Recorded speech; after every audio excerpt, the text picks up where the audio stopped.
अब जरा उस वोट बैंक की बात करते हैं जिसे ये सियासी दल रिजर्वेशन का लॉलीपॉप देकर अपने खेमे में रखना चाहते हैं। तो बात तो वोट बैंक की है, चुनाव की है, चुनाव जीतने की है, राजनीति की है। भारत की 19% आबादी एससी, 10% एसटी और एनएसएसओ के मुताबिक 41% ओबीसी और मंडल कमीशन के हिसाब से 52% ओबीसी आबादी।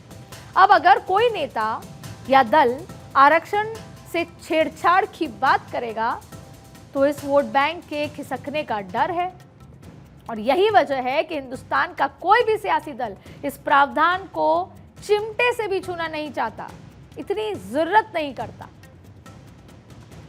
अब आइए करंट पॉलिटिकल सिनेरियो पर। 2024 के लोकसभा चुनाव अपने चरम पर है। आरक्षण वर्सेस आरक्षण की नीति, ये जो तमाम तरीके की बात है, उसकी लड़ाई शुरू हो चुकी है। सारा का सारा पोल थीम अब आरक्षण वर्सेस आरक्षण का शुरू हो चुका है। बयान वर्सेस बयान, बयान वर्सेस पलटवार और पलटवार भी आरक्षण पे।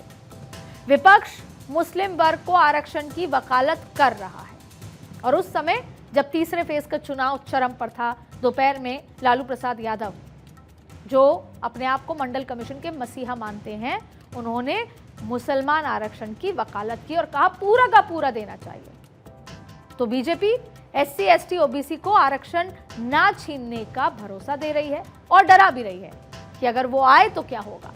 लेकिन ये हो क्यों रहा है? क्या बीजेपी अपने सबसे बड़े वोटर क्लास को इंटैक्ट रखना चाहती है?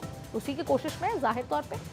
और कांग्रेस और आरजेडी जैसे विरोधी दल पोलराइजेशन के जरिए मुसलमानों को एकजुट करने में लगे हुए हैं। और लालू प्रसाद यादव की बात करें तो उनका अस्तित्व इस समय मझदार में है। जिन जिन सीटों पर अब चुनाव होने हैं अभी 4th 5th फेज में, आपको अभी और इस तरह के बयान देखने को मिलेंगे। जहां पर चुनाव बाकी हैं, वहां पर मुस्लिम पोलराइजेशन से ही लालू प्रसाद यादव के बेटे की नैया पार लगेगी। वजह जो भी हो, नीयत सिर्फ और सिर्फ एक है, ज्यादा से ज्यादा वोट बटोरना।